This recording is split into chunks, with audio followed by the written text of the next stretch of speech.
nice to see. Yes. So we are live, but it's gonna just. Okay. Isn't her blouse pretty?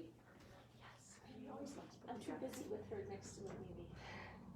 I try to tone it down. Right. I'm like, that's too wild for me. I need to get something to boost up my computer. Oh, because you're gonna see. Yeah. Do you want any of these books? No. I got it. Here. So Watertown, is one person or is it going to a shop? Or what is she doing? That they're getting, oh, you don't know. Carrie said that Watertown bought all the bulbs. There's a whole order back there. There's like 12. All of these? Yeah. Watertown bought them? Yeah, all those. Just a person? Yeah, I think there's a mother-daughter. Oh, wow. Yeah. That's really But nice. they buy it for I don't know what's. So these are already spoken. Actually, the ones in the back, these are the last Oh. two. No, actually, no, we have It's more. up Oh. there. Good. Yeah, we've got more up there. Good. Those, yeah, they light up. Here, this Really is. pretty. Oh, we just have it on. Yeah. We'll keep it on. Good idea. All right, hold on now. So what I gotta do is share this. Where did I put my teacup?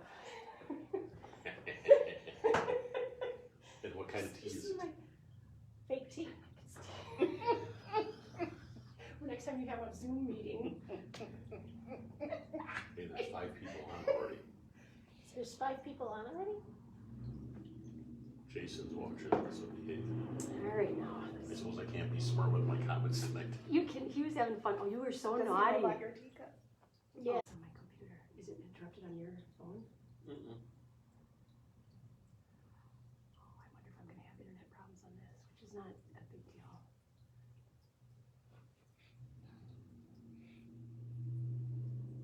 I hope I don't yawn a lot. Don't Oh, touch your no. face. Yeah, don't itching the My noses. first live video that I was doing, like our shopping video, or like when the doors first locked, and I was like, this is our status update. This is our status update, da da da. And I started doing this, and I was doing this. I'm like, oh, I'm not supposed to touch my face. I couldn't stop touching my face. I wasn't touching my face. But I clean my hands. Do you want me to get that? No. Okay. Should we take it off the hook? Yeah. Well, It's done. Or maybe you could turn on the ring. Or maybe you could let it ring and it seems like she's busy. the hustle and bustle of faith and Kikos. All right, now. It's 4 Tea minutes time, there. Linda says. Linda's done. All right, now I want to share. This is what I want to do and see if this works. This is what's going I'm to not the only one with tea time. Mm. Everybody knows you. Look at the dirty screen on the. So if this works, I'll be so happy. We should have music to accompany this. So Want Shelly, me to I think sing? Shelly's going to try and share it onto Franciscan Peacemakers, and I'm going to try and share it onto Washington County Anti-Trafficking Advocates, and hopefully everybody's going to be connected to the same feed so we can all see each other's comments.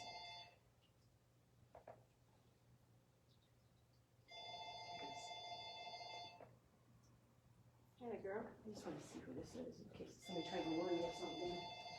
Because yes, there's 3 minutes there.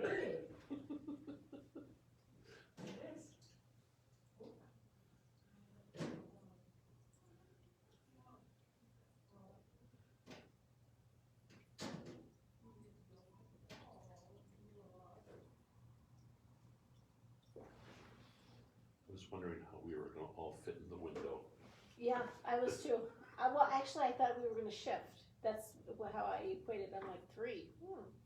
And then me, I rotate. I'm like, and I came in and we're all chairs. I'm like, oh, she's here to figure this out.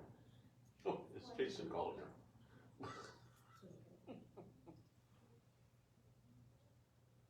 Jason, call me. No. Is it good? Just want to remind us that people hear us talking. That what? People hear us talking. Oh, It's just like, I was just making sure you didn't have to use this. All right. Give it another, what do we got on there? Okay. Give it a couple. 6:28. All right, now,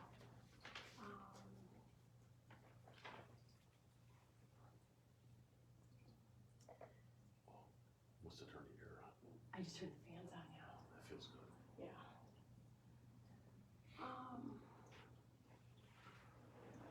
Okay, here's what I want to look at.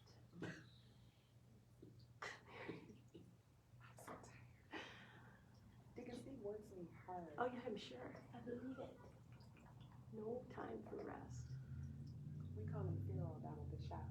You call them Call them what? Pharaoh. that my people know.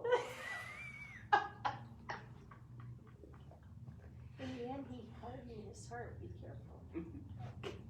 Wow. Yeah, this is good because now we see. Can you see all the comments? Yes, it's going to work out perfectly, you guys, I think. Yay, that makes me happy. 1 minute there. Okay. I know, we're going to be on time. That's a first. Well, I was pretty on time when Jason joins me in the window. Good job. I'm pretty on time. Shouldn't Jason be here producing? All right, 18.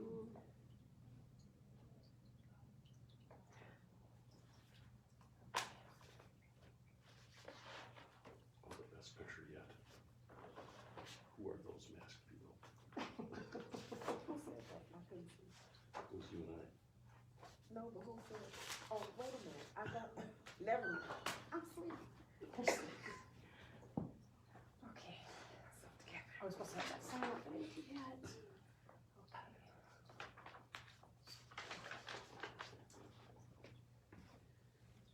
Okay, somebody's trying. Teleprompter is next, right? Well, we're going to remove this, and this is the fancy schmancy work here. Okay, everybody, welcome. We're getting organized here. Thanks for joining us. Are you here laughing, Donna? I know you do. What else do you expect from us here? Okay. And giggles.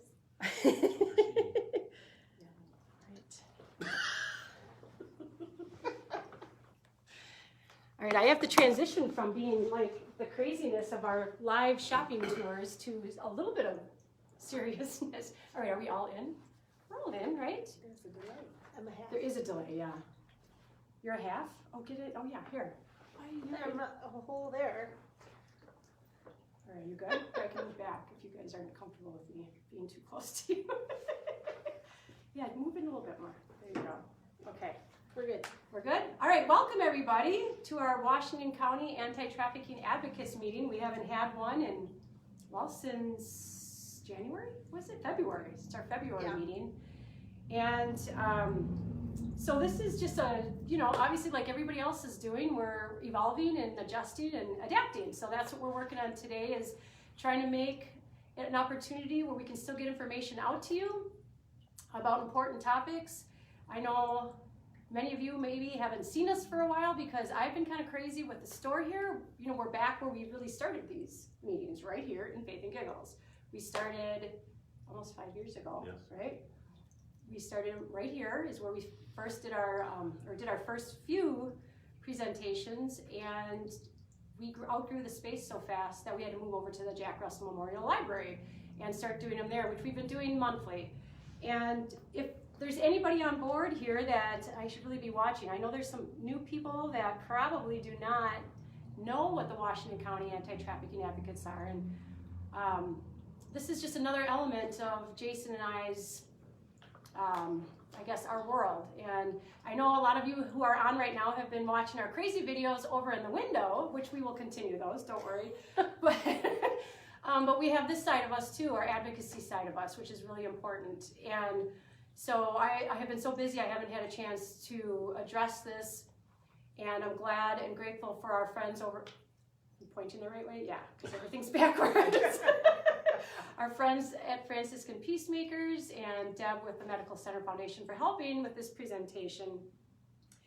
I think as everything kind of evolves, we probably are going to, as far as the Washington County Anti-Trafficking Advocates group,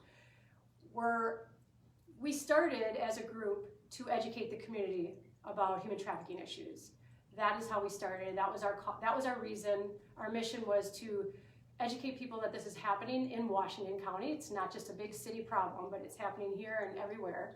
We wanted people to understand the topic. We wanted people to be able to identify issues so that they could help others who may be in trouble. And I feel like in almost 5 years, we've done a lot of that. I don't believe the job is ever done, but I think we're probably going to change the way we do some of our things. We may not go back to our monthly meetings. We may go back to bi-monthly. Maybe it's just going to be online. I'm still kind of working on that and how that's going to look just moving forward, just so you know. But for today, we're all here, and this is where we are. So we're excited. I want to just introduce our guests. Part of me, I kind of assume everybody knows that I'm on the board of directors of the Peacemakers and that Jason and I are involved in this, but I know that there's people I can see here that don't know that. So I'm just going to tell you that why are we here at Faith and Giggles? If you're used to seeing product and everything else, which by the way, you're going to see some of that too, but it's because we connected with Deacon Steve with the Peacemakers about 6 or 7 years ago, I would say. And that he's going to talk, and Mary are going to talk a little bit more about that and why, but that was kind of how we started. We started selling their products, the bath and body products, and it started with soap for us here in the store. And that relationship and that cause and that mission really grew. Deacon Steve has been there to help me get our anti-trafficking group kind of going and helped push that forward. I highly recommend anybody who, how can I say this? It was really clear in the shower this morning, but it's not so clear now. But anybody who had, I was afraid to do it. I was afraid to jump off that bridge, so to speak, and take a chance at doing something that I thought maybe other people would think I was nuts doing. And I really had no idea how it was going to look. And so my recommendation, here we are 5 years later, we've made unbelievable connections. I've heard amazing stories. Deb Holtan with Medical Center Foundation has been a huge part of it from the very beginning. So many people we've been touched by, stories, connections made so that other people could get help. Every minute of my time that I have put into this has been worth it. And I want to say to anybody who thinks, what can I do? How can I get involved in this? I don't own a gift shop where I can host meetings or talk to people. And I say to you, look around you. What are your resources? What are you involved in? Who are your people?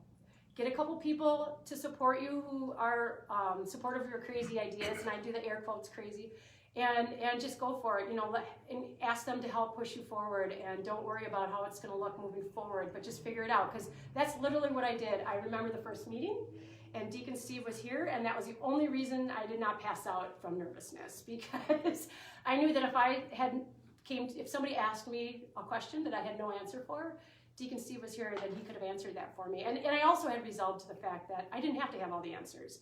I was already resolved at that point that I was here to make connections. I felt it was a mission that I was supposed to be doing. I really felt pushed by God that was a purpose I was supposed to do, is bring people together. And that's how it started. And it started here at the store. And really that's how this store started in 2011. We didn't open up a gift shop thinking this is our life's mission. The idea was, how can we make a difference in people's lives? And wherever that path was going to take us, we were both willing to go with it. And it has taken us to amazing places. And right now, it's taken us right here. So let's get started. So tonight's guest, Deacon Steve Shapelsky. Deacon Steve is the Executive Director of Franciscan Peacemakers. Mary Leach-Sumlin is the Associate Director of Franciscan Peacemakers. And first I'm gonna mention Shelley Roeder, and I think she's probably already been posting. Yep. And Shelley Roeder what is Shelley's title? She's got many hats. Shelley's the director of our social enterprise. Okay, so and Shelley's doing some of the comments and things like that, so we would be lost without Shelley tonight. Thanks, Shelley. And our friend Deb Holtan. And Deb also wears several hats. Deb is the executive director of the Medical Center Foundation, but Deb is also, and more relative to what we're doing here, is an advocate for the SANE program at Friends Inc. That's Washington County's Sexual Assault and Domestic Violence Resource Center. And Deb, do you want to just give a brief, because we're going to come back to Deb. Deb's not going to have a lot of time to talk during most of this. No. So just briefly, yeah. So we run several programs in the community, and one of them is the Sexual Assault Nurse Examiner Program, and we financially support the education of the nurses that receive victims at Aurora, Hartford, and Freighter in West Bend St. Joseph Hospital. So those nurses are very important, and any monies that we collect for it goes towards their education and supporting of victims and survivors. And you're saying advocate hat.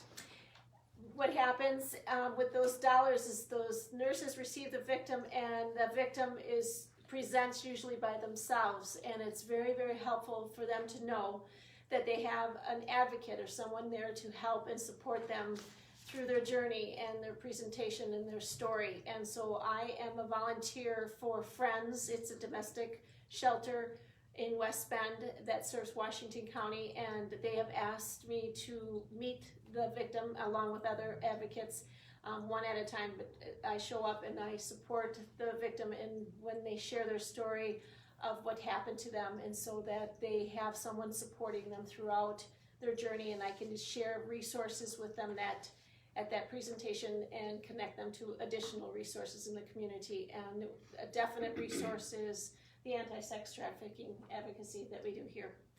And we're going to hear more about how that has all changed during COVID-19, which I'm sure the way you are able to serve those victims is a lot different now. So, okay, you guys, one thing I want to say, and then I'm going to just kind of push it all over here to the Peacemakers, but I'm asking you all, because I know this is a tough subject, and I know I'm usually acting like a fool in front of this camera. That's what you've gotten used to for those of you who have been watching our shopping tours and window things. But the truth is, you can have all of that humor and comedy in your life and still have a purpose. And I want you to know that. I want to emphasize that. I want people to hear the message tonight. Please listen to the words and understand that this is not someplace else. This is not happening in a different city, different state, somewhere else. This is happening. These are real stories. These are things happening here in our communities, and that's why it's so important to understand. When we're done, we're going to have, and during this whole presentation, there's going to be resources popped into the comments, and whatever we don't get in, and Shelly doesn't get in, we'll pop in afterwards. So we're going to definitely give you a load of resources to continue, because we can't cover everything in an hour or so, whatever we're here. I say an hour, but Yes. We know it's I don't. No. No, 3. But why is it so important? I don't want people to be overwhelmed. I know people like to stick their heads in the sand because it seems like it's too much, and I get that, right? I get that. I get it's like it's too much. I can't do it. And I've had that conversation with people. What I'm just asking you to do is just hear it tonight and just let it sit. Let it sit on your heart, and don't feel like you have to act. Don't hear today and say, what do I got to do right now? What tomorrow? I got to get up and do something. No, please just relax and listen and hear the words. Understand that this is real. These are the lives of people, real lives of people. And why is it so important for you to be educated? Education equals prevention, and we know that through education, first of all, if you're educated, you're understanding that this is a real problem. This isn't just something made up and something happening somewhere, because I know there's people that believe that this is not happening. With education, it's going to help you identify potential issues within your own circles, within your own community, within your own workspace, wherever you are, wherever you live your life. There are things happening. We are interacting with traffickers, we're interacting with victims, we're acting with all sorts of people on a daily basis. We just don't know it. So it's going to help you kind of question things if you have education. And then also it's going to help you know what to do with that information. If you have education, you don't have to go anywhere or do anything. All you have to be is ears open, mind open, heart open, and hear it. Because then if something happens or you question something, you can always say, I'm going to call Wendy over at Faith and Giggles, because this has happened many, many, many times. Or anybody else here on the panel, or anybody else who you know is involved in this topic. And you can talk to them, and you can ask for resources, or you can even say, I don't know, maybe I'm just imagining this, but is this right? Education just gives you a different perspective, which is also one of the most important things in my opinion, because it helps you have compassion versus judgment. So I think the biggest thing that I learned through my education on this topic was to see things from the perspective of an exploited individual, and understanding that I had no idea why that person was on that street corner, was wherever they are at that point. I had no idea. And I want people to have that perspective that I have. That's my biggest wish of anything, is to people, because then your heart is just going to take you in the direction it needs to go. So moving on from there, our conversation tonight, talking about specifically the sexual exploitation of women in Milwaukee, which is who Deacon Steve and Mary serve. And one of our biggest questions, like during this whole Safer at Home pandemic, Deacon Steve and I have had some text message exchanges when this whole thing happened, and I was shocked to hear some of the things that he told me were going on. So what I want to know is, sidebar, and we're giving away free stuff. But you can only get free stuff or be eligible to win it if you stick with us for a little while, okay? So you can't just win it just by being on. You have to stick with us because we're gonna have questions, just like trivia in the window. So that's coming up. Okay, so Deacon Steve, do you want to just start by telling us a little bit about the programs of the Franciscan Peacemakers? Sure, thank you, Wendy. Yeah. And everybody should know before I begin, just what a godsend Wendy and Jason have been into the lives of Franciscan Peacemakers. And we got to know each other, like Wendy said, when they began to sell our Gifts for the Journey products almost 7 years ago. And every product that's sold here, Jason and Wendy do not keep a penny. They forward everything back to Franciscan Peacemakers. And it goes a long, long way to paying the wages of the women that work there to help us do what we do. And Wendy, and I know you get tired of me embarrassing you, but again, I thank you and Jason for everything you do to support Franciscan Peacemakers, such as you're doing this evening. So I'm gonna try to do this real fast, not like Wendy, but real fast. Franciscan Peacemakers, we are in our 25th year of ministry. And before COVID-19, we were talking about the different ways we were gonna celebrate formally and informally, doing a dinner with people, doing a cookout with the women on the streets, and all that's gone. But 25 years ago, we began doing the street outreach at the invitation of the Milwaukee Police Department by a police captain who was way ahead of his time, who recognized the problem of trauma in the lives of these women is what led them to eventually being prostitute or engaged in prostitution on the streets. And for many years, that is what we did. And we ran groups, support groups for women. And as money came our way, we were able to provide temporary housing for women as they could begin the recovery process and healing. But when we started, we did not fully understand or appreciate the role that trauma played. And back then we were asking the women, how can we help you? And today we ask, tell me your story. What happened to you that brought you to this point in life? And so from street outreach, about 8-9 years ago now, we created a social enterprise for women who enter into our program where they can earn a living wage, making the soaps and lotions, bath bombs, and other things that you see here. And also opened a housing program called Clare Community. And for you Catholics out there, Clare Community is named in honor of St. Clare of Assisi, who was the companion of St. Francis of Assisi. And so St. Francis isn't just that statue who stands there on your porch. He and Clare were active in their time in the Middle Ages, being with the poor and the broken and those that society discarded. And we tried to live that every day in doing our work, in listening and trying to meet the needs, but walking the journey with the women that we serve. And I'm going to turn it over to Mary, who's just been a joy and a blessing in my life personally. And I'm going to share something about her later on. But do you want to talk about what you do and especially what we're seeing on the streets these days? Well, I'll start with, I am Mary Leach-Sumlin, Associate Director of Franciscan Peacemakers. I've been a member of the organization for 3 years this month, and I assist with the outreach, the street outreach, and also the women in Clare community, trying to develop as we kind of, developing things as we go along as far as how we want to assist the women return back to a wholeness, once they have lived with us for 2 years with, with our support and get their lives back on track. We vary as far as how often we do outreach, but since the COVID, well, I'll back up a little bit. We have a center on Lisbon Avenue on the corner of 34th and Lisbon, which is what I say is right in the thick of things. That is one of the areas in the city where street prostitution is actively occurring. And so the women who are normally in that area, they come into our organization. We have other places call them drop-in centers, but we have a hospitality center, and they can come in for a couple hours. It's based on the model of a day shelter, but it isn't exactly a day shelter. It's just a place that they can come for a couple hours, have coffee or something, water or whatever, something to drink, eat.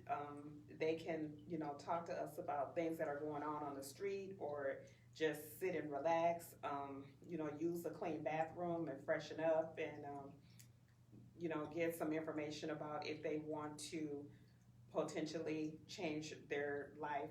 There have been some women who came into the hospitality center and wanted to go to detox, and they go varying amounts of ways, and we don't hold anything against them or put them or pass judgment on them if they don't want to complete, or for whatever reason they can't, or because I'm sure it's very hard being in an active addiction and being able to get away from that. But we have been doing outreach pretty much daily, even during the rain, since the COVID crisis has happened, and the shut-in. And the ladies are still out there. Customers obviously are still out there. People who are driving this, as far as the pimps, they're still out there. And I have not seen where these women are getting sick. I haven't heard about anybody dying. I don't know. I had said that their immune systems must be calloused, because they've had to endure so much that, maybe they have these built up immunities where, like they could just withstand a lot of things. But it's very sad, because there are a lot of organizations that no longer are available to provide resources for them. So, they depend on us a little more than they did in the past. So there are other groups that go and do outreach, but no place is open, no place to sit down and stay dry. We just had 3 days of rain, so there was no place to stay dry if you don't have a house. A lot of them stay in the houses, the drug houses, as long as they're spending money, I guess, then they can stay there and put their stuff there. And if something happens, then, they have to go out. And so it's a lot of homelessness. The ladies that we, over a period of time, we, have built relationships with a lot of the women. And so we see them pretty often, and they're happy to see us. And, they say, God bless you. And, try to be encouraging to us, because, and they, they're always appreciative of what we have for them. And they just say, thank you so much. I love you all, and I'm glad that you're out here helping us. I love what you do for us. And, it's just heart filling to just be appreciated and know that we have so much more than what they have, but they're, happy to get it. There are, everything is not all peaches and cream. There are some ladies that want to have an attitude, or some ladies that they try to ignore us, or, whatever, but it's few and far between, but it does happen. So we are busy with making lunches, preparing lunches to go out.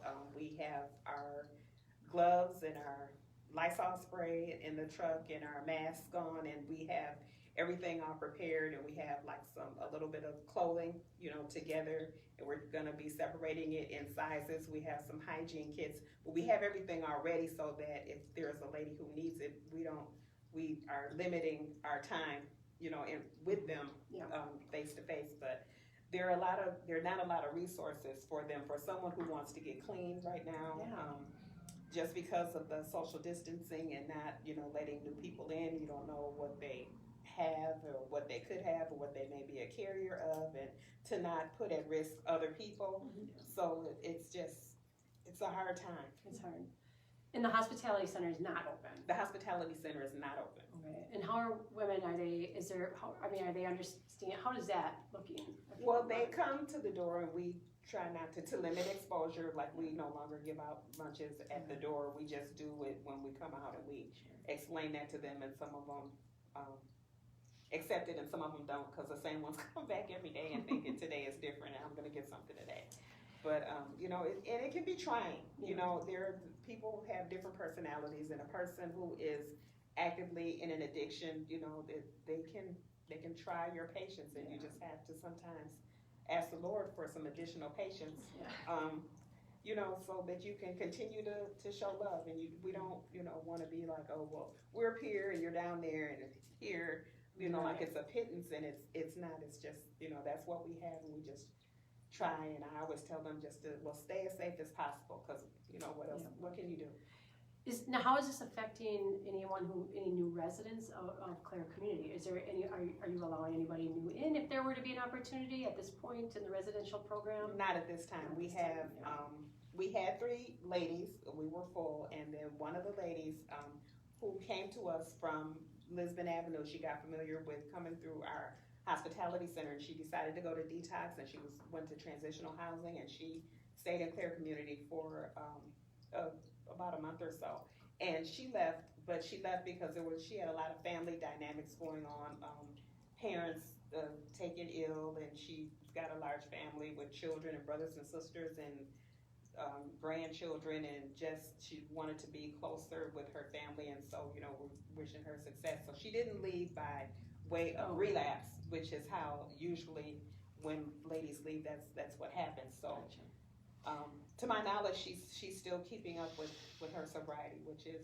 really good. But the ladies from the street, they really, like the one lady that we have who's a survivor that goes out on outreach with me, like they were looking up to her. But then when this lady from Lisbon came in, like they were really like, it's like, well, I can do it. They connected. Yeah.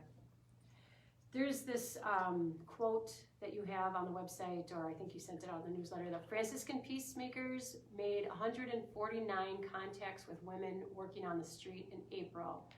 Law enforcement predicts numbers will rise as the pandemic continues to create economic hardships and the feelings of powerlessness and accompany it. So now we're already into May, to late May. What is your opinion on that number? Has that risen as they predicted, do you think? Or do you feel it's just steady, the same?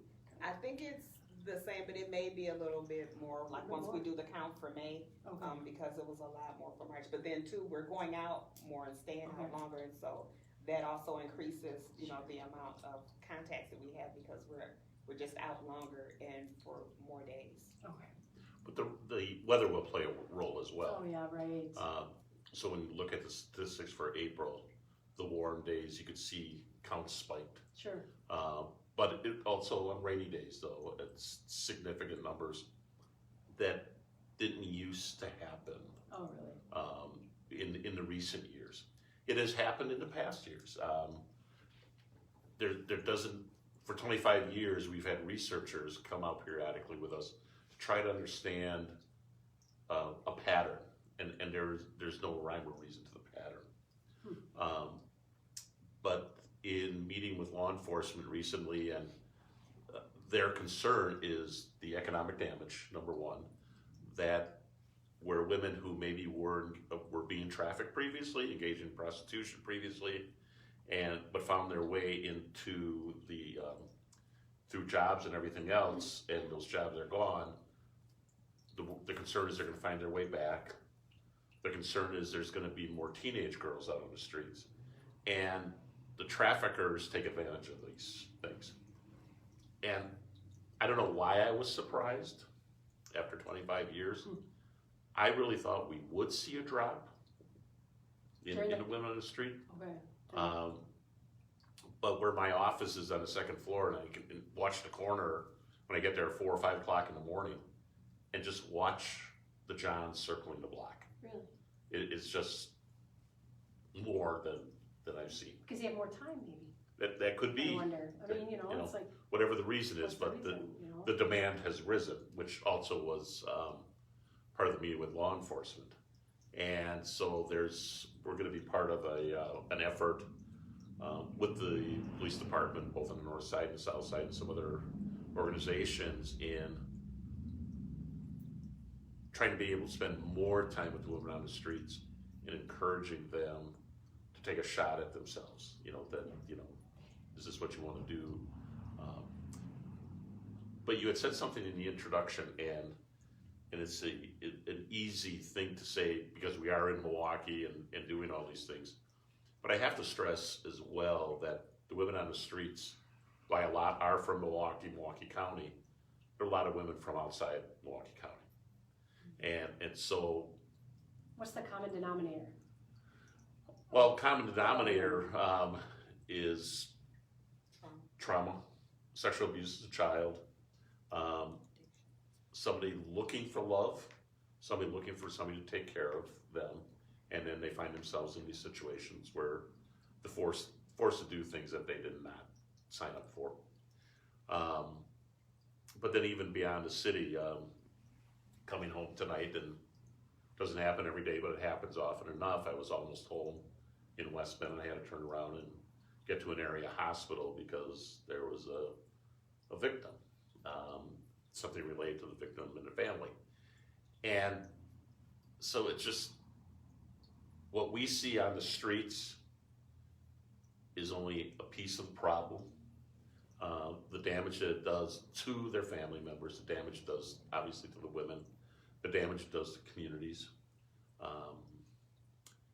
And people have come to a better understanding, especially with when the heroin epidemic really took hold, that this is not something that stops at the county line. Yeah, right. And It woke up a lot of people. it did. Mm-hmm. So addiction is a strong common denominator Yep. as well, as you said. Yeah, that's just a big part of it. And that's what I think, if people understand what gets a person to that point, and instead of going, oh, look at what they're choosing to do, it turns them into saying, having some compassion, and as you said, Steve, or maybe I don't remember, but asking, what is your story? Like, turns you from, I wonder what their story is, versus, oh, look, why would they do that? It just changes your heart, and that's an important part of what we're doing here. So, because then once your heart is changed and understanding that it's so much more complicated than, oh, I'm just going to choose this horrible life of exploitation and homelessness. It just doesn't, people don't choose that sort of thing. How is the staff doing under all of this change and evolution of how to deal with, like, Mary, you've and your other staff members have built these relationships, and you kind of talked about that, but how is everybody doing in regards to that? Like, do you have to have meetings and kind of really talk about that and encourage each other? And how do you get through the part that you can't help people the same way that you were helping them in the past, maybe? Especially with the hospitality center. Yeah, we just try to tell them, that we can't. Yeah. And a lot of them are understanding. And we also received some masks from Mask Up program or Okay. whatever. So we hand out masks, we ask if you'd like a mask, and Okay. I'm surprised that anyone says no, but there are, Yeah. women who refuse, and Yeah. there are women who, and we hand out a couple. And There's, But asking about the staff, I Yeah. mean, it was, I'll just talk about myself when all this was hitting, and I was like, God, what else? We get to these points that, we're really on a roll, and it's like, we've taken 5 steps forward, and now we just have to take 15 steps backward. And obviously in this situation, it's not just us. And, so I was feeling helpless, Yeah. as you can recall from a board meeting. And, in those first couple of weeks when we had to make we had to make decisions, and it was glum, but we kept talking through. Yeah. I probably needed more than everybody else. And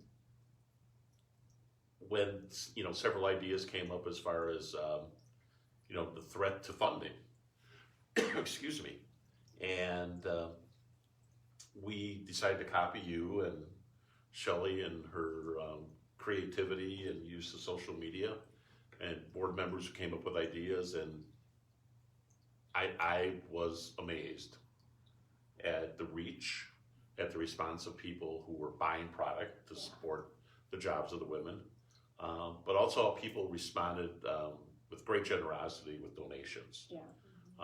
That I hope keep coming in, Yeah. because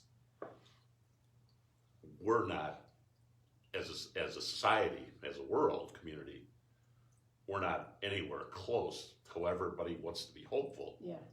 We're not close to Being over this. being over this. No. This is, we're still crawling.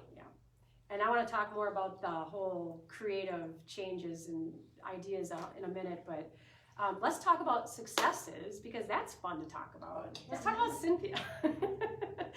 Let's talk about her completing her 2-year program. What can you, Peacemakers shared a video and a blessing, and I did share that onto the Washington County Anti-Trafficking page, and I shared it onto the Faith, I can't remember who I am anymore, Faith and Giggles Facebook page. And I just thought it was, the video was really touching, the blessing was touching. I wanted to show it here, but I think what I'm gonna do is maybe Shelly, if she's on board, and if she can post that link to in the comments section to that video so that people can watch it at their own time separately. But kind of just highlighting her and her awesomeness, Cynthia. What does it mean to you as a staff who have walked through this journey with Cynthia, and she's come out to this point? What does that mean to you? What does a success like that mean to you, as far as hopefulness and motivation, and what does that do for you? It just kind of means that anybody can change their life, but they need support. And it's just great to have the opportunity to be supportive to someone who accepted that support, and didn't just wait for someone else to do it to make steps, but make steps with assistance. Yeah. And as I had said earlier, we had a reporter with us from the Catholic Herald, and I told her that we were like the training wheels of a person's life, and so they learn to write on their own after the 2 years and move on. And that's got to be such a huge inspiration for the women that come into the hospitality center, as you talked about before, and who see that progression. They knew her from the streets, and now they see where she's going and where she's been, where she is now, and they see maybe some hope for her future, or they definitely see her future going forward, and that's got to be a huge inspiration for women.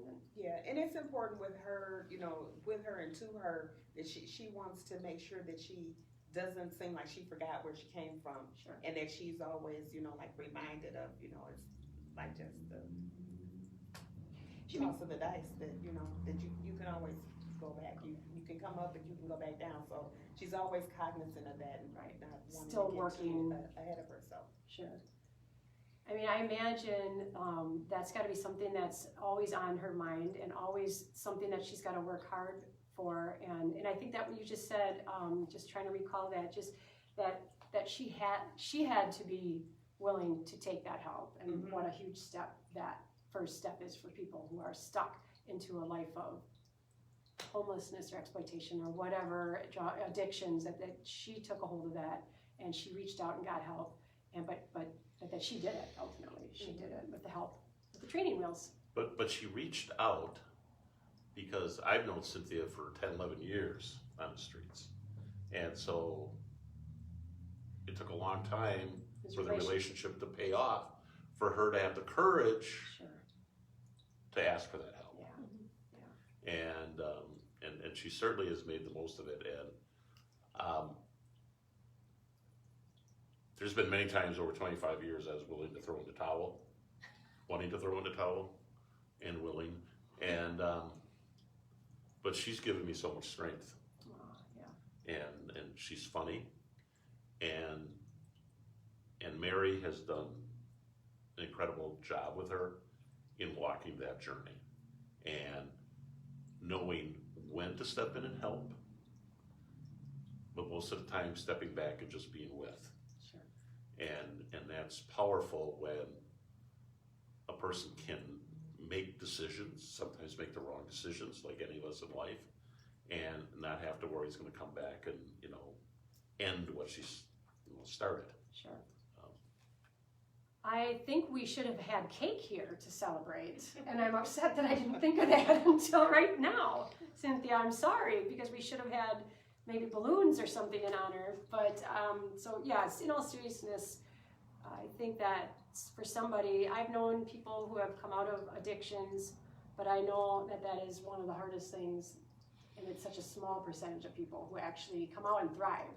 Mm-hmm. So I think that people should need to know how unusually amazing that is. I don't know, I'm not using the right words, but like that's huge. That's not just like, oh, she fought it, she's out. It's just a huge accomplishment.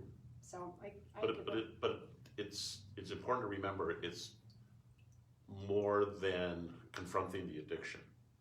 It is confronting the trauma. Mm-hmm. Sure.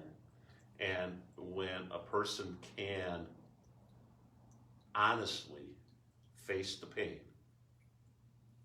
embrace the pain, and come to an acceptance that it's never going to go away, whatever happened to you, that memory is there, but you're no longer going to give it power. And so going through the recovery process, yes, very important, but doing the trauma care, more important. And again, I'll go back to Mary's role in supporting her in that it's almost like a family member. Cynthia has articulated feeling loved. Sometimes talking about feeling loved, like she never understood what love was, what it could be. Mm-hmm. And that just, again, is what we try to be. Loving people Yeah. through their journey, so that they're not alone, and that's really cool. Okay, Mary, I have to ask you if you have any last words before we move on. I think you're like me, you like to have last words. Because you gotta work with Steve all the time. He's always talking. Because the next thing I want to talk about is Simon Products. So what is there any last words regarding your work, the mission? What has it done for you? How has it changed you? I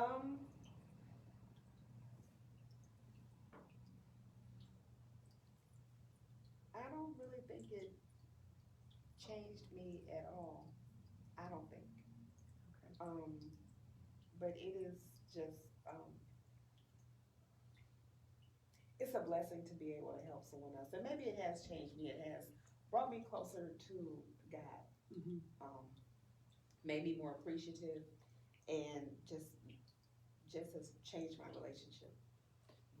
I mean, and I can kind of, I don't work in the capacity you do like that with women and people who have endured that kind of trauma on a daily basis like you two do, but I think being in line with your purpose does bring you closer to God.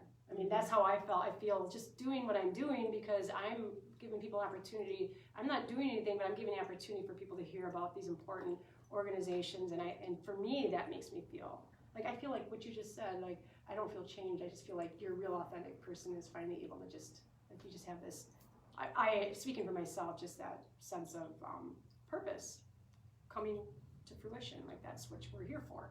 It's important. So yeah. So when Mary was telling me more than 3 years ago about she needed a change in her life, and I was doing the pastoral thing and listening to her, and then when we finished talking, I was driving to whatever I was taking care of, and I was like, all right. And I stopped the car, and this is the second time this has happened with somebody working with our organization, going, all right, dimwit, God's telling you something here. And I called her or texted her and wanted to know if she wanted to get together and talk more.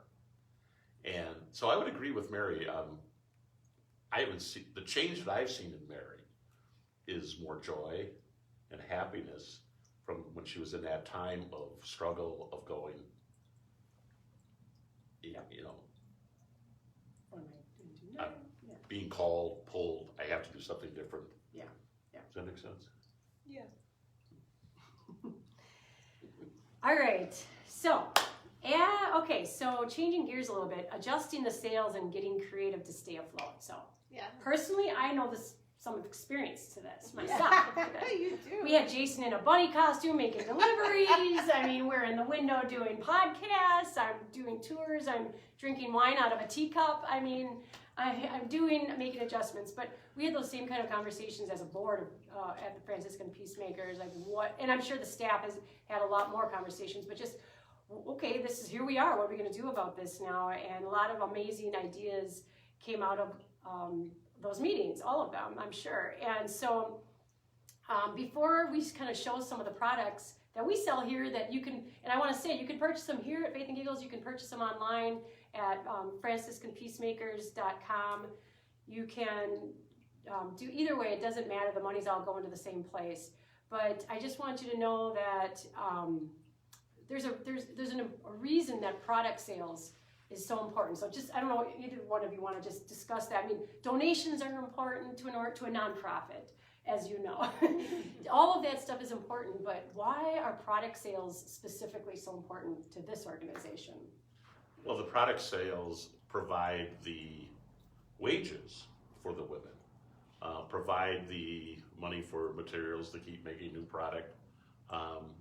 We were on this growth trajectory, and then the walls came crumbling down. I think there's a hymn. It sounds like a... And, There it is. but again, the energy at the board meeting, I think in March, maybe February, whenever it was, and one of the board members talked about maybe selling soaps, giving people the opportunity to buy 12 bars of soap, and then us donating them to a food pantry. Mm-hmm. And it's like, oh my gosh, it just took off.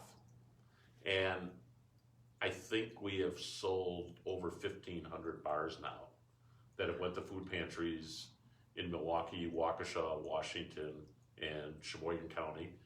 And then we are shipping some of those soaps for food pantries to other states. Oh, really? That people either told me which food pantry to ship it to, or they were going to deliver it themselves. Okay. So these donations have crossed, I believe, 9 states Nice. as well. So, and the pantries appreciate it, and the pantries wish they had more. That's awesome. Our Hartford food pantry has some. Right. Did you know Yeah. that? No, I didn't. They That's do. awesome. Yeah, they do. Yeah. And then the other ones in Washington County are, where is it? What is it, West Bend? Or what's the food pantry?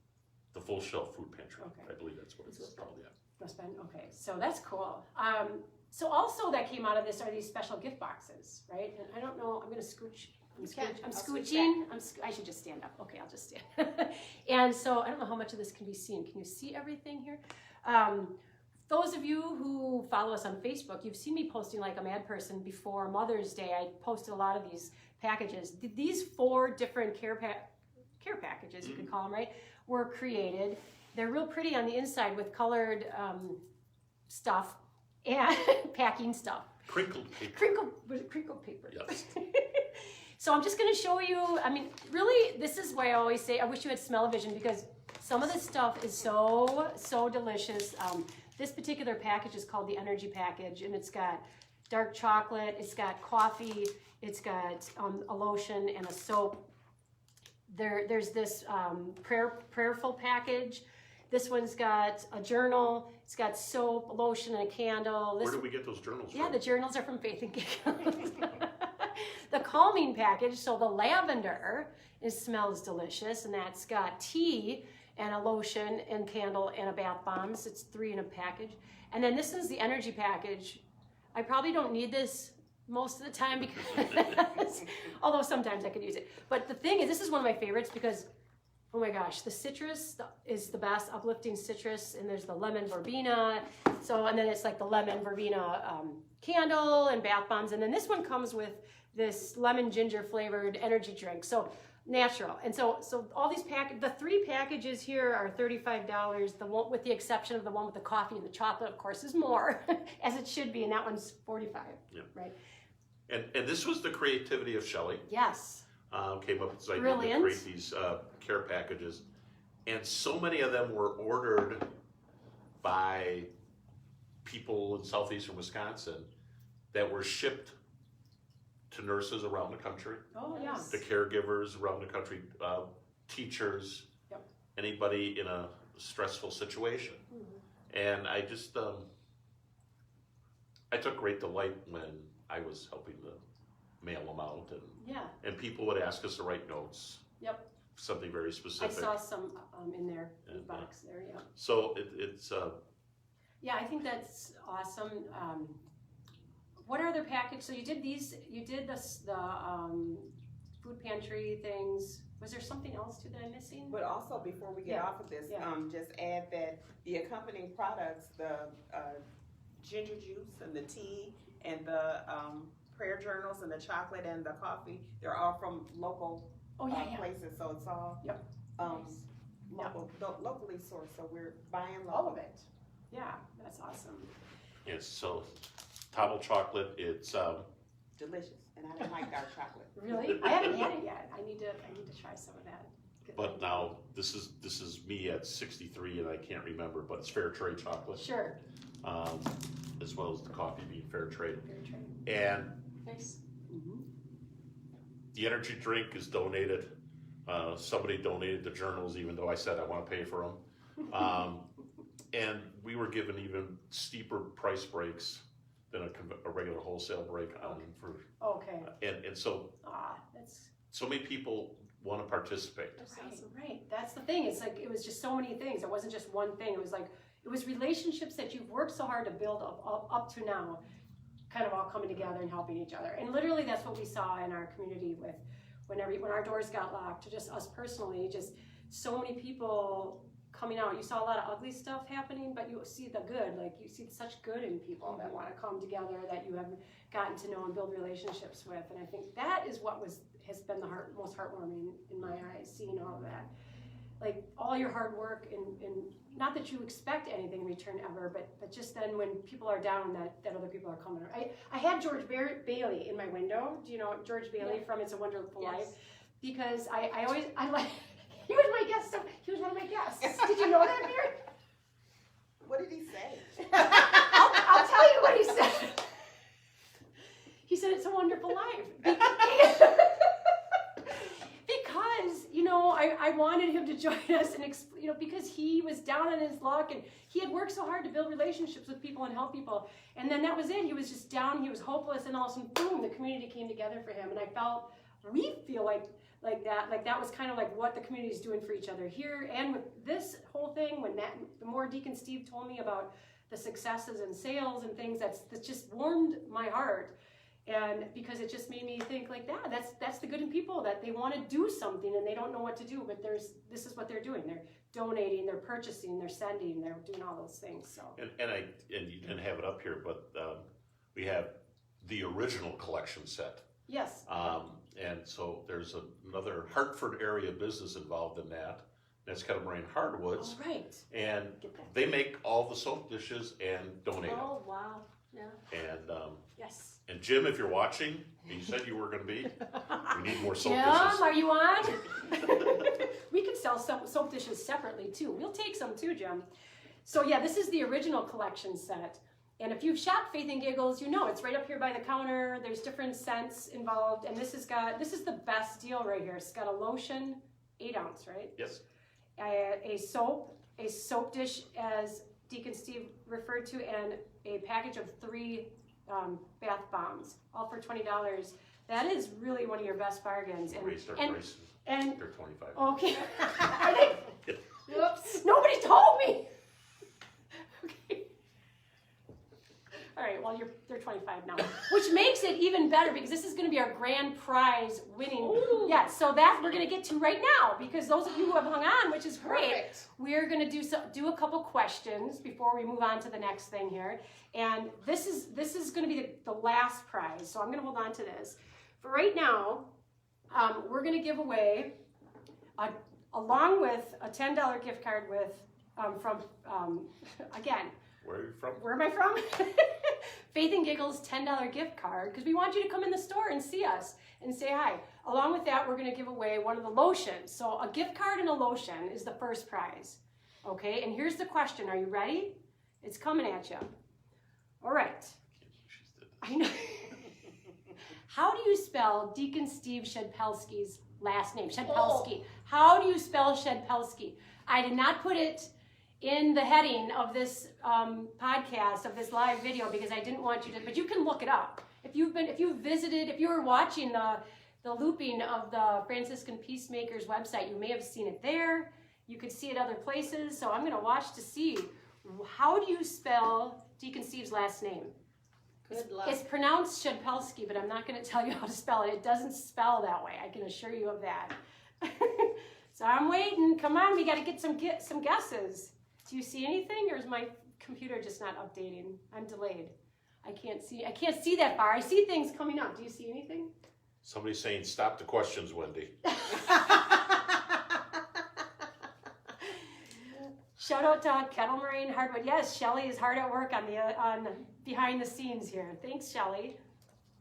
So that's my sister-in-law. Cindy Bonus Oh, has it right. Cindy Benes, yes. Good job, Cindy. And Karen Van Handel has it right. Okay, so here's how, I learned a very important lesson by doing these contests. And here's the lesson. Sometimes the comments come up out of order. So I am going to, because I was naming people as winners when we were in our last podcast. But guess what? I was wrong as we went back and reviewed it in the official timestamps. So I can do that after it's all done. And that's when we'll reveal the official winners. So here they come again. So we've got some answers, so we're going to go on to the next question. So those of you who answered... Jason didn't try. He didn't try. Jason doesn't even know how to spell it, I'm sure. Okay, so question number 2, and just FYI, I will be posting the winners of these questions after this. And Kim from St. James in Menominee Falls got it right. Oh, did she? Okay, good. Yeah, I see. And she's a heck of a singer. Karen Van Handel, you got it right too. Yes. Sandy knows about the timestamp, right, Sandy? Oh, that's awesome. They were 3 seconds apart. Anyways, question number 2. There's going to be 3 tonight. So question number 2 is going to be a $10 gift card, and it's going to be a soap. And again, the scent, you can choose whatever scent you want. But you have to come into the store and pick it up. Or if you're not able to do that, we'll hold it for you until you come in. Or we could send it to you, but that's really not going to help you with a gift card. Well, we can work something out. We'll figure it out. Question number 2. That's Wendy thinking out loud. That's me thinking out loud. You got that right. This is a good one. Name 3 scents of gifts for the Journey soaps, lotions, or bath bombs. All we need are 3 scents. You can go to their website. You can, I just got something popped up. So you can go to the website, or maybe you've been in store and you've got some favorites, or you've shopped online at the Franciscan Peacemakers website, or maybe you've been in their retail outlet, because did you know we didn't really talk about the retail outlet at all? It's been closed. I know, but there is now a retail outlet. So anyways, 3 cents. You need to, all in the same comment. So Sandy Goodman. What does Sandy say? Yes, I know. Patchouli, lemon, and lavender. Okay. And Leslie, she named 3. Okay. Oh, they're coming. Okay. Oh, they're good. Okay, good. Yay, guys. Thank you. All right. So I have to do like I do on our Saturday Night Lives in the window. I have to rewatch this to see what I gave away.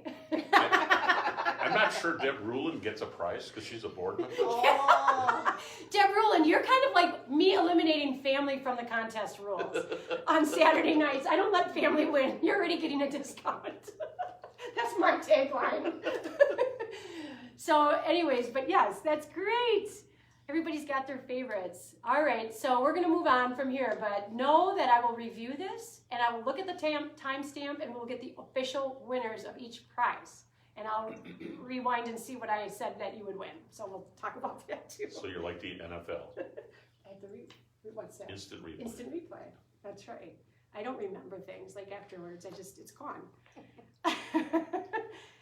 All right, so great. Now, moving back to how can people help create more success stories for the Franciscan Peacemakers? So what else can they do besides purchasing products?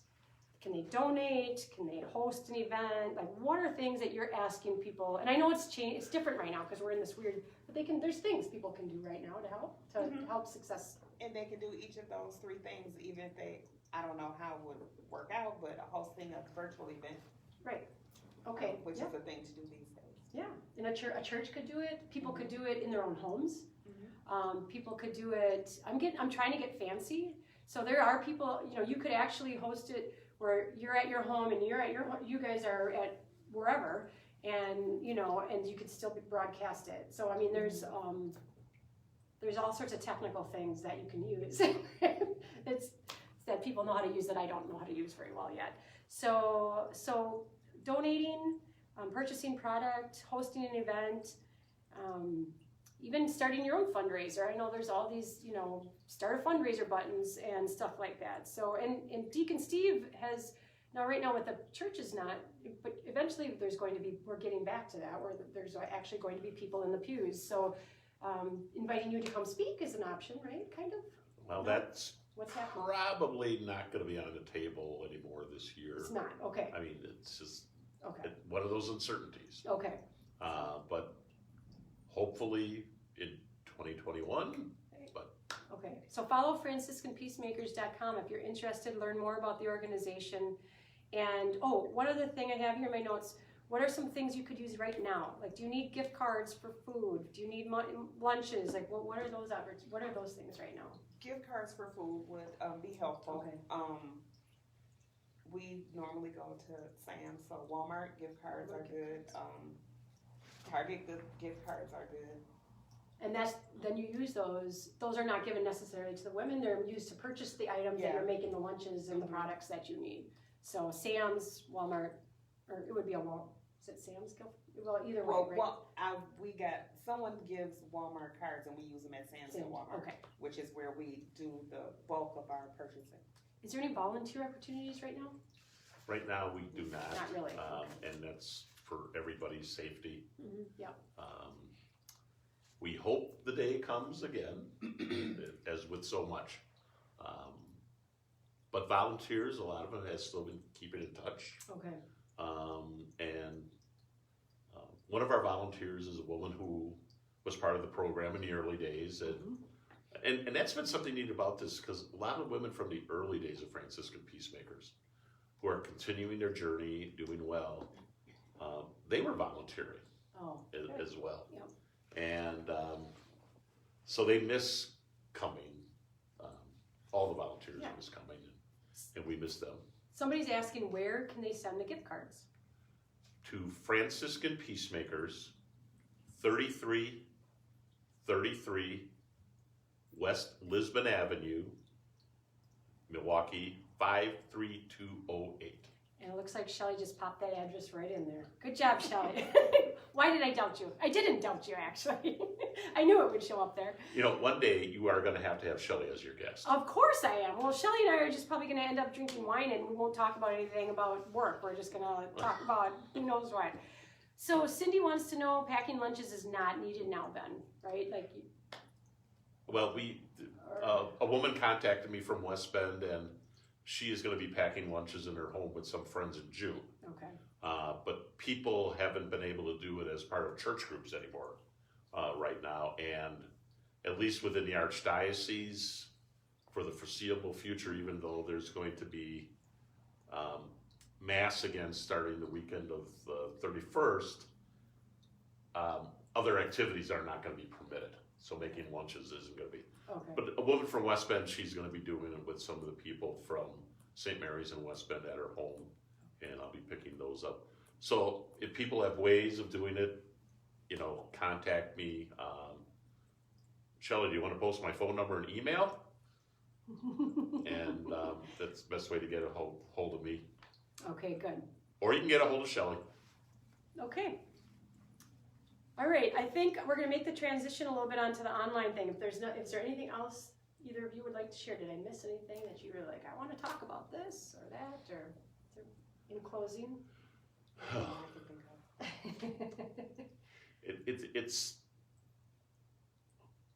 I'm grateful personally for being able to do this work for 25 years, and that's how, now I've been ordained more than 25 years. But I think about that when I'm feeling down about the situation, and I felt down throughout the years about personal situations with clients and residents, and but really grateful that I'm able to live out a call through doing this work, and having the great opportunity of working with Mary and Shelley and Carmen and Cynthia and Shinichi and wonderful volunteers and our board members. All of you make it possible, and I'm grateful for that. Nice. All right. Shelley did her job here. Look at it. She put your email. You're going to have people calling you now. Call Deacon Steve, even if you're tired, or if you're just down, you just want to chat. He's got nothing else to do.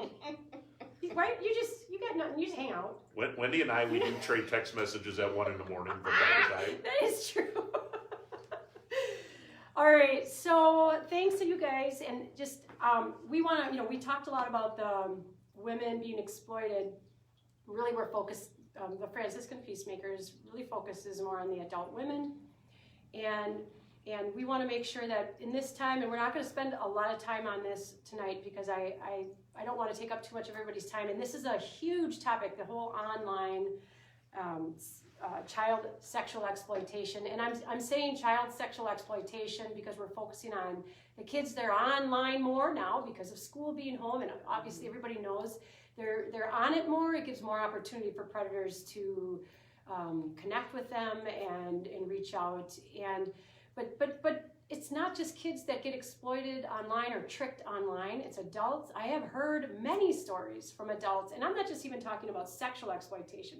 We're talking about people, elderly or people in general. Just a lot of scams. Scams, and that these predators are out there. They're out there scamming people, and it's happening. People always think that we would know it if it happened to us, but they're so good at it. And we're going to be talking. What I'm going to be doing in this next segment is really, and I gave Shelley, poor Shelley, because Shelley, I sent her a plethora of links, and she's going to try and decide when she should pop those into comments. And I'm sorry, Shelley, but however you do it is going to be perfect, because I wouldn't get it done otherwise. But the topic of online sexual exploitation is huge. I could spend hours. We've done many presentations on this topic alone about social media and all of that stuff with kids. What I found and what I want to share in here, and we're going to get to that, but some really good resources. So what I want you to take from this next, 10-minute segment or whatever we're going to be able to do this in, maybe it's going to be more, but I'm going to try and do it fast,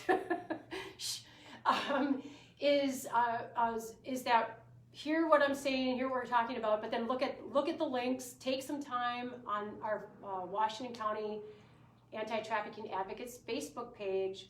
I have posted lots of this stuff. I posted this podcast that I'm going to be talking about. It was the best podcast that I think I've seen. The best 38 minutes trying to explain all and deconstructing all of the parts of online child sexual exploitation from beginning to end.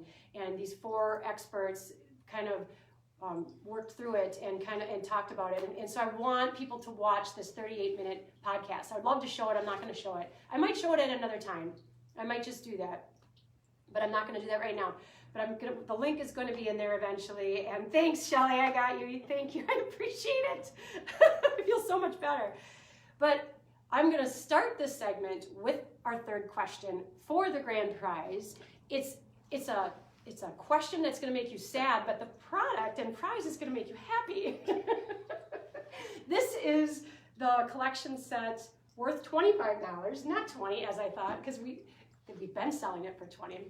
Anyway, but it smells delicious. You don't have to stick with lavender. We have other scents, but the winner of this question is going to get this and a $10 gift card as well. So that's a really good prize. Jason's on the other end going, what? What are you giving away? You should see what he gives away in our window film. So this is nothing. If he was here, he'd be giving all sorts of stuff. So anyways, here's the question. What is the average age a child first views pornography? All right. And this is disturbing, the answer. So I don't know. I'm going to watch for it, but I don't get it. This is delayed here, and I can't see that far. So, Steve, maybe you can tell me if you see any answers. But Everybody's stumped. Nobody's saying anything? Oh, okay. A guess of 9 years old. Okay. So 9 years old, whoever guessed that. I see Linda Wilkie did that one. Good job. She comes to the anti-trafficking meetings. You are paying attention, Linda. Good for you. So you guys, 9 years old is the average age that a child first views pornography online.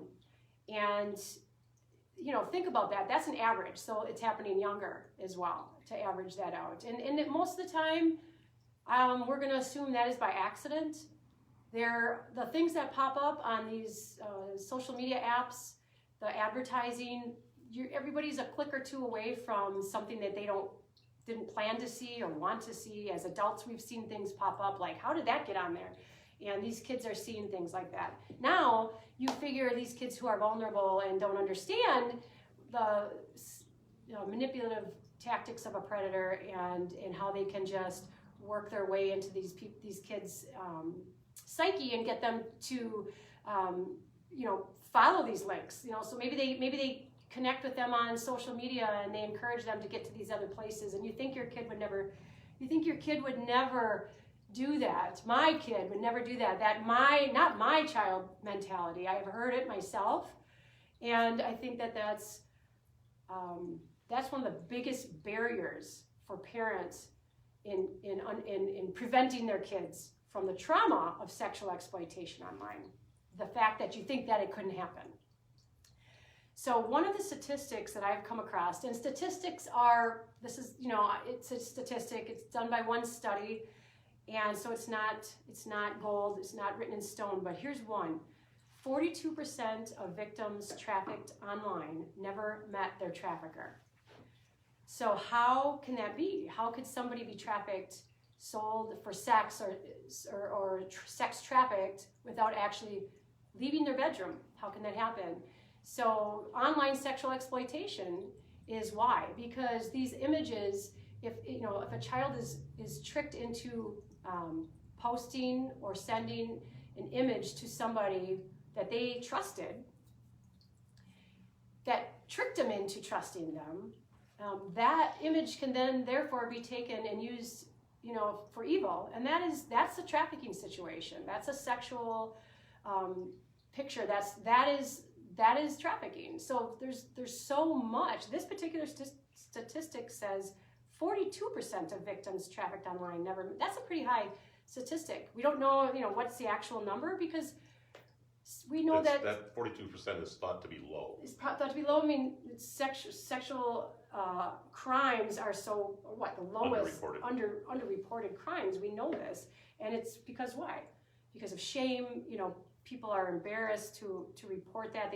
They're convinced that they did something wrong to deserve that. And so right now kids are at home, they have more screen time, less supervised. We think they're being more supervised because maybe the parents are home, but guess what? They're in their bedrooms or in the kitchen when mom is working or dad is working in the other room. Everybody's busy, it's chaotic. Predators, they thrive in crisis situations because there's no normal routine to things. And so it's important that people understand that they need to kind of just pay more attention and understand what the dangers are. So honestly, there's so much I want to talk about here, but I think I should start with that video, or should I not? Well, okay. Hold on. Okay, I'll wait for 1 second here. Okay, so I want to just make a comment. I have posted on the Washington County Anti-Trafficking Advocates page. There's a company called Bark. Bark is it's a parental control type of app program that you can use on your phone, on phones and devices. It alerts parents when an app has been downloaded, when inappropriate content is being viewed by your child. So it blocks certain websites. There's a lot of them out there. I referred to Bark for a reason that I saw Bark is very proactive in finding out where the problem is and then creating programs to take care of that problem. So they're very actively, for their own benefit, but also for the benefit of the people, for parents, to protect kids. And one of the things that was amazing, I saw they did some research in which one of their people they had a makeup artist make her look like a young girl, the lighting certain ways and all of that kind of stuff. And they opened up a false profile on a TikTok, which is like one of the biggest, most popular fun apps for kids and adults at that too right now, the TikTok app. So they opened up this false profile, made her look to be a 13-year-old girl or something like that, young girl. And she did a little, if you're not familiar with TikTok, it's like these short little videos, music, and people are having a lot of fun with them right now. But so she did a little video, posted it, very innocent, and within minutes there was comments from men, adult men. How about you try that dance with your skirt pulled up a little bit? How about you try taking the skirt up? Oh, that is such a cute dance. Why don't you try doing this too? And there was all these comments started. And by the way, they had this profile set up as public. So if you are familiar with it, you can also set it private where outside people can't view that. But kids know how to get around that. So a lot of times they go public with their accounts because they want all those likes. They want those followers. It gives them status. So even though you've, set it up for them as private, if you're not looking to make sure that they're not readjusting, we think that these kids don't know how to do that stuff. They know how to do this stuff. So anyways, yes, thank you, Shelly. Look at Shelly. Bam, she's got the Bark Parental Controls link right there in the comments. Anyways, and so long story short, you could go there and find this. I posted this video. It's astonishing. You cannot believe the work they did and the trauma that these women are watching, or men. They're doing this. They did it like day after day for, I don't know, like 2 weeks or something like that. They had a time frame that they did this test, and just all of the horrible things that they saw during that time. But it helps them create better parental control apps for people like us to use for our kids' devices. So the stuff is out there. There's a cost to this particular one. There's a free trial, but something is better than nothing. But for me, it opened up my eyes to something that I just couldn't believe how fast those comments came. And this was a real life test that they did. This was not just made up. So and this is just something just kind of a sidebar, we're talking about sexual exploitation, but what else can be found on those apps or on our kids' social media besides the online sexual predators? And what Bark also does detect and help prevent are things relating to cyberbullying, it indicates comments that are being taught, like suicidal conversations, depression, violence, drugs and alcohol, self-harm. All of these types of conversations can be detected through some of these programs. And I just think it's at this time when a lot of these things are really on the rise. I mean, suicides, right? All of these types of things, I think they're predicting that are going to continue rising because of the fact that we're so disconnected from people and resources, and it's depressing, let's just face it, that this is really something people need to be aware of if you have kids online. So why is Deb Holtan here? I bring Deb with me everywhere. She's like my left arm, my right arm. I don't know, today my left arm. I bring Deb with me today because Deb wears a lot of hats as well. Deb is a nonprofit director. She is out in the community soliciting donations. That's what people in nonprofits do, right? That is the job. We have come to have so much fondness. Like some of our favorite people, Jason and I are directors or people involved with nonprofits, because it's this kind of sometimes thankless job that is just such a grueling job. Not only are you supposed to do the service and provide the service, you have to find the funds to provide those services, right? And that's all that behind the scenes work that people don't see. And I admire people in these fields that are doing that job. And Deb anybody who knows Deb knows that she does it with such compassion and class. But you do. But the thing is that Deb is also very educated about things like sexual exploitation, trafficking, trauma. She's, as we talked about in the beginning, she is an advocate for victims who have been sexually assaulted through the SANE program at Friends in Karen, Washington County.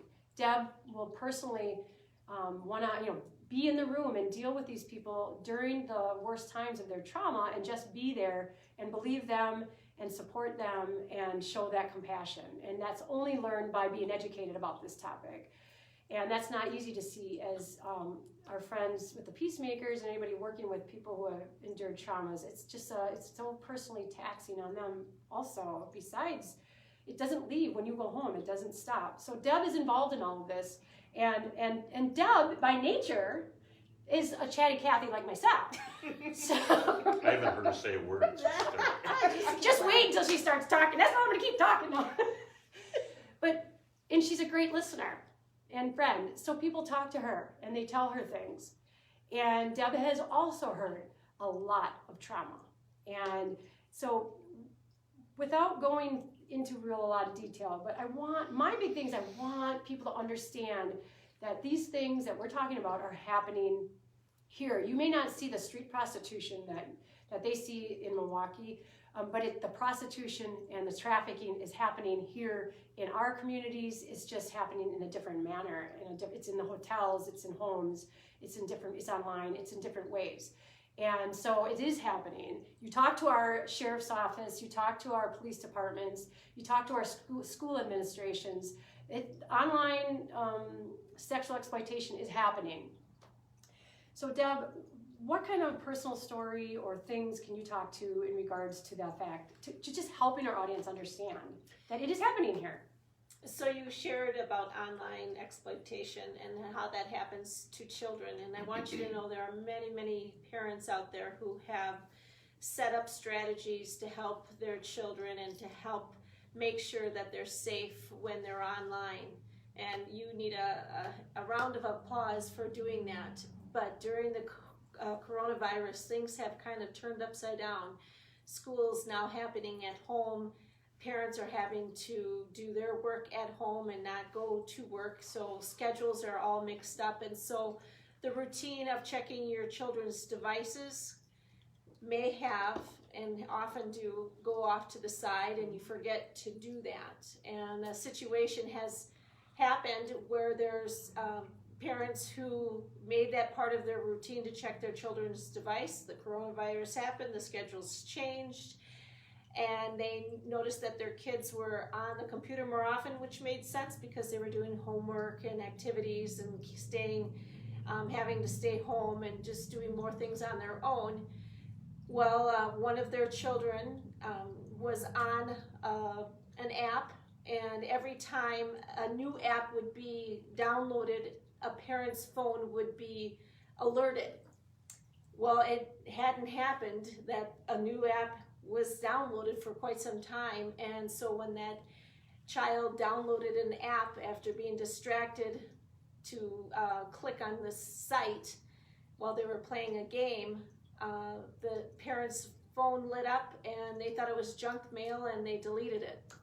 So that child was now on this app and things were happening. A relationship was forming.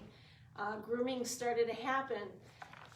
This child thought that they were visiting with a 14-year-old girl and was exchanging silly faces, perhaps, favorite art pieces that they made or drawings that they did, shared their favorite colors and hobbies. Well, lo and behold, a question or two happened where now show me what your shoulder looks like, or turn your head to the side and show me this, or turn that way, and before you know it, some bad pictures were being taken.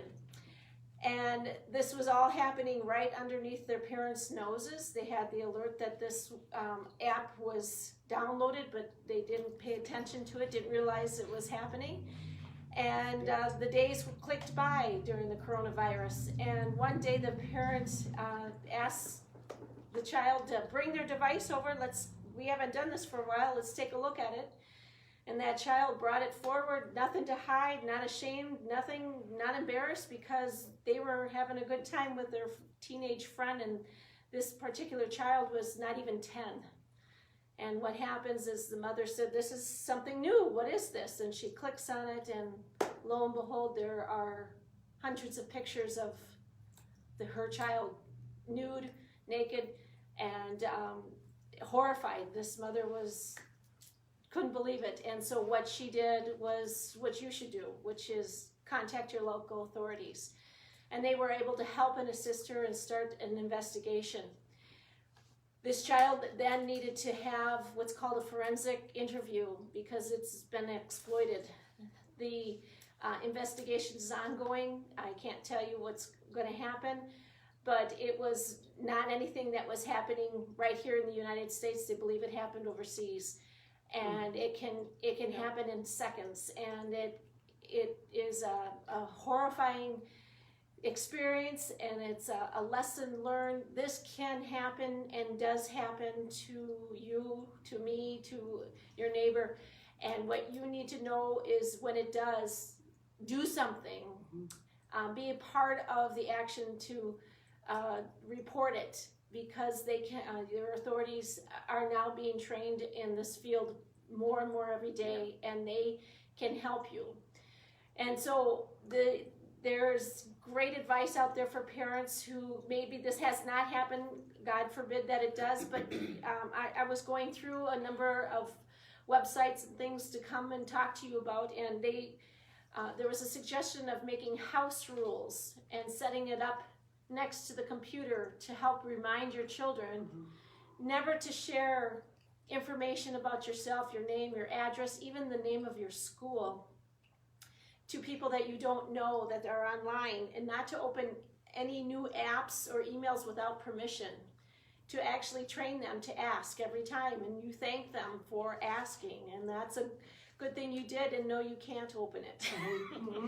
And then to be able to also deal with cyberbullying, that when there is a comment that is made on a picture or something that was posted, that they can share that and let you know that this wasn't very nice that their friend posted, and then to get them to have that empathy. This is a great learning opportunity for us all to do together.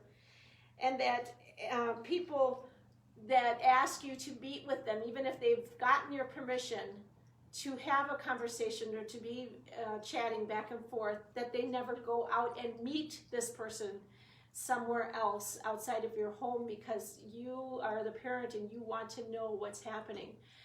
While I was looking at these things, lo and behold, up came a nice ad that said that my notification for my inbox was full and I should click here. I mean, I was just looking at articles, and here I had an opportunity to click here, and my mailbox was full. Well, why would my mailbox be full, and why would that show up on my screen? Well, that was that easy for someone to put up that ad for me or a child or somebody else to push and then be led to another site. So it does happen. It's happening all the time. It doesn't just have to happen to children. So you can teach your children avoid the temptation to give out information. And if you can teach your children to avoid the temptation to not give out that information about themselves, their parents, or their address, that is a very key point to help protect your children, and then to be involved and keep that line of communication. And once something bad does happen, you need both ears to be wide open and your mouth to be closed, and ask them to tell you more. Please take the time before you speak and not say, why would you do this? That's a hard thing. That's something to role play with yourself, really, to imagine. It's very difficult. Yeah.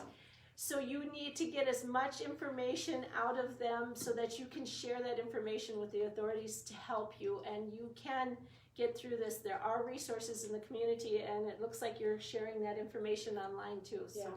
Yeah. You mentioned there was some point that I wanted, the whole factor that we don't think that our kids or we would be tricked like that. People don't realize, and the link that I want everybody to sit down and watch the 38 minutes of is the 821 podcast, the Understanding Online, a conversation online. Hold on. A conversation, online child sexual exploitation and online safety.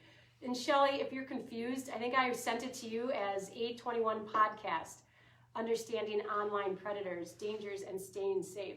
And the reason why, and that's going to get popped in the comments, the reason why this is so important, in that I wanted to try and show this video. It's that is a 38-minute podcast, but within that is a 5-minute video. And I'm not going to show it because we're kind of running short on time. But Shelly can pop that in there too, or I can do it later. And that's the one about video gaming turning into exploitation. And this is a boy. So one of the things that one of those podcasters talks about in this is that there is a whole underground dark web that these predators, it's the same with traffickers, it's the same in all different evil forces. That's where they get together. That's where they share information. There's learning, there's education about how to trick them, how to coerce them quickly. Once you got them, how do you get them? All the things that we imagined could not possibly happen. There's just a whole underground world online to educate each other about this and share strategies. So if you think it's not happening, yes, Shelly, beautiful. A conversation, online child sexual exploitation and online safety. If you don't do anything else about anything regarding this topic tonight or tomorrow or whatever, 38 minutes watching that video that Shelly just popped in there. It explains and deconstructs and helps you to understand some of the most important elements that you just never thought of. Okay. And just wanting to mention, like Deb said, that's the perfect thing that she said. Don't react. Don't react. Just listen and try to get more information and then do something with that information. Because because you have to think about this. Now that particular child that Deb was talking about didn't understand. I don't think she had the shame because she didn't understand it. She was so young. But you imagine a teenager who sent some things to somebody they trusted, and then those pictures got used against them, and it turned into sextortion, which you'll learn more about if you watch that podcast. And if it turned, and then they're so humiliated. Shame is that number one controlling factor. How much humiliation can a kid at that age, right? Already, I mean, women, us adults, all of us adults are controlled by shame on some things. And just imagine how that is going to be used against them. So the last thing they need is a parent saying, "Why would you do that? Try not to do that. If you do make that mistake, start over and do it right and explain your shock."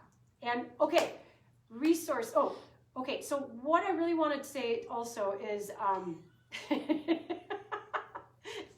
okay, I am to my last sheet. What do you do if you see something?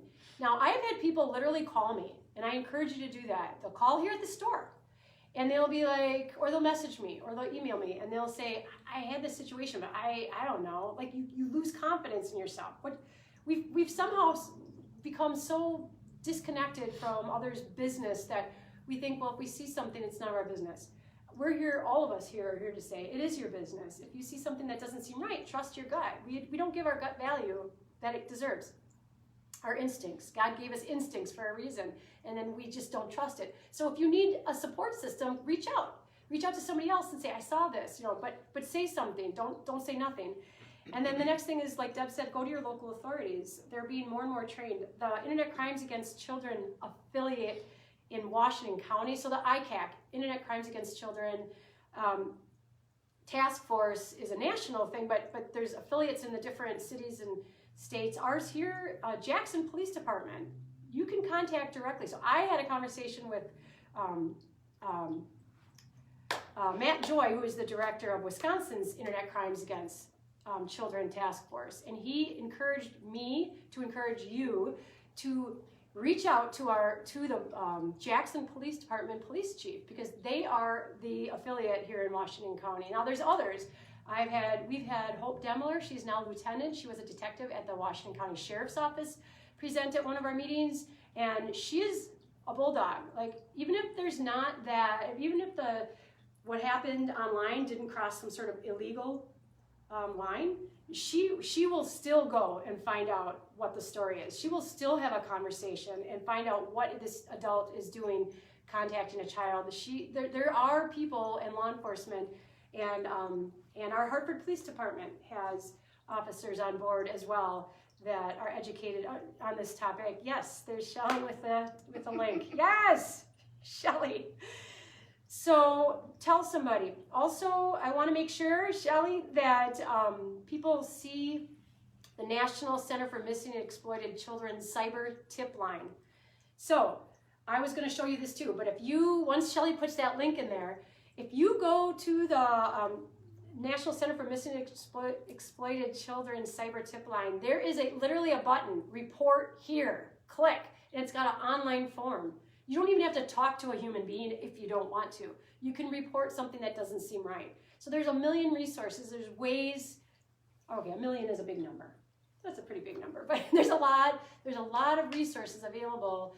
And if you don't want to, and you can call the cyber tip line as well. So you can call, you can send them an email or report online. It's very easy. Also, of course, the National Human Trafficking Hotline.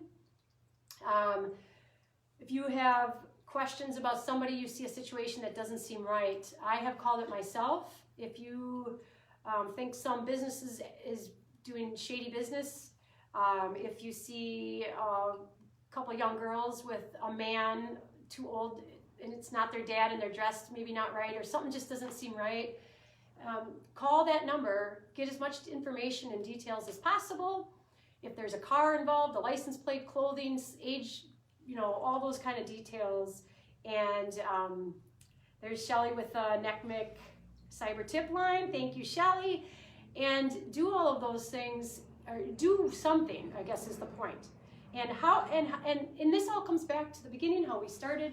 You get educated about this topic. It gives you confidence, and it makes you see things from a different perspective, so that you don't just, see it and walk by like you may have once before. Like those days are gone. You can't do that anymore once you're educated. So Shelley, I sent you a few other links. Feel free at any point, because I just blasted through all that information. So if you have time, put some more links, the rest of those links in there. I think you actually got all of them. And does anybody else have anything else you want to? No, thank you for doing this. Yeah, thanks for coming. you. Thanks for being here, everybody. Thanks for inviting us. Yeah, absolutely. Believe there's an issue. Get educated about it. Have compassion, not judgment. And thanks, everybody. If you want to get on the Washington County Anti-Trafficking Advocates email list, you can send us a message. You can get a hold of me in any way. If you are a friend of Faith and Giggles, just come in and talk to me. Send a message. I'll put emails in the links. In the comments. I'm not going to try and rattle it off because you got enough information coming at you. So look we got done at 8:06. It's not quite 8 o'clock. I thought for sure we'd be done before 8. Oh, no, you didn't. No, I didn't. No, not really. So thanks, everybody. Follow us. Follow the Franciscan Peacemakers on Facebook. Follow Medical Center Foundation on Facebook. Follow the Washington County Anti-Trafficking on Facebook. And thanks, everybody, for coming and joining us tonight. Have a great night.